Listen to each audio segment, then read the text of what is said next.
हायानो जिउनि गुदि आरो बे हाखौ लानानैनो बर'फ्रा 34 बोसोर इन्दिबिया दावहा नांदोंमोन, एबसुआबो दावहा नांदोंमोन आरो बे हानि मोन्थायनिफ्राय जोङो जानगारना थानायखौ जों रावबो लुबैया। जायनि जाहोनाव हायानो गुदिखाय, हायानो जिउ खांनायनि फुंखाखाय, हायानो गिबि होननानै जोङो 66% हा गैजायै बर'फोरखौ लानानैजों लोगोसे गुबुन जाति जनगोष्ठी जायफ्रा हानि मोन्थायनिफ्राय जानगारनानै दङ 17 बोसोर BPFनि राजत्वनि समाव जों दिनै लाख लाख मानसिनो फार्स्ट फैसाबो गारनाङालासिनो जोङो हानि पाट्टा, हानि मोन्थायखौ होनो थांगासिनो दं।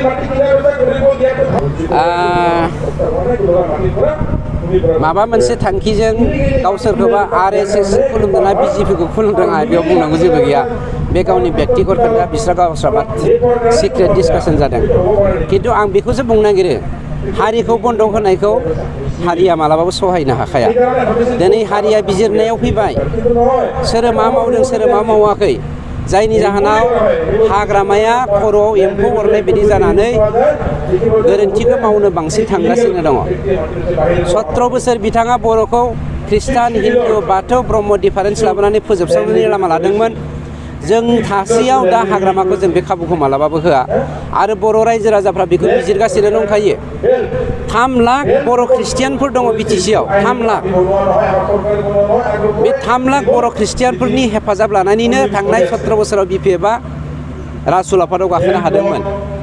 आरो दिनै जेसेबां हारि माहारिफोर दङ, जेसेबां धोरोम लाग्रा जोंनि हारिफोर दङ, बिसोरो बुजिनाय फैदों जे थांनाय 17 बोसोराव जोंखौ बोखावफ्लेनायनि थाखायनो जोङो जौगानाय मोननो हायाखै, जोंनि बिखानि फिसाखौ जोङो खोमाना लानांदों। बेफोरबायदि दाहाया जोंनि गेजेराव दा फैफिनगासिनो दङ। नंखायनो हाग्रामाया जेसेबांखि सेस्था खालामा मानो बे मालाबाबो साक्सेसफुल जाया। आं अफिसियेलि बेसेबां खालामदों, दिनै मैयासो जों अर्डार होग्रोदों नालाय, हरसेनि गेजेरावथ' हाब्रबा। आंनि खोनानायाव 40सा सुबुंनो हानि फोरमान पत्रखौ दिनै जोङो मावजेनबाय, खिन्थु जों बेखौ मास मोनसे मावनो थांगासिनो दङ, दान मोनसे। BTCआवहाय 9 जिल्ला दङ, 19 सार्कोल अफिस दङ। मोनफ्रोमबो सार्कोल अफिसावनो जोङो हानि फोरमान बिलाइखौ रानगोन। आं दहायसो होखांबाय डाटाखौ, दहायसो होखांबाय आङो। जोङो 892 फरेस्ट डुवेलार एक्ट बायदियै थांनाय 8 एप्रिल 2022 मायथाइयाव जोङो होखांबाय धनस्रियाव। 5000खौ जोङो आखाइजों आखाइ थांनाय 1.5 बोसोरनि गेजेराव 5000 मानसिनो हानि पाट्टा होखांबाय आरो 32टा नन केटेस्ट्रेल भिलेजखौ जोङो केटेस्ट्रेल बा सार्भे खालामनानै बिथांमोननो हानि मोन्थायखौ जों होनो थांगासिनो दङ। 32टाया जाखांबाय आरो नै बावैसोनो जोंनियाव 19,175टा न'खरनो जोङो फरेस्ट डुवेलार एक्टनि रुल बायदियै जोङो मा होनो सार्टिफिकेट लेन्ड हल्डिं सार्टिफिकेट जों होनो थांगासिनो दङ। आरो दिनैनि जा मेला, बे मेलानि गेजेरजों जोंहा फोथायनाय दं फ्राय 2 लाखसो मानसिया, 2 लाखनिख्रुइबो बांसिन मानसिया हानि मोन्थायखौ मोनगोन। आं बेखौ भिडिअ'आव बुंनो गोसो गैयामोन।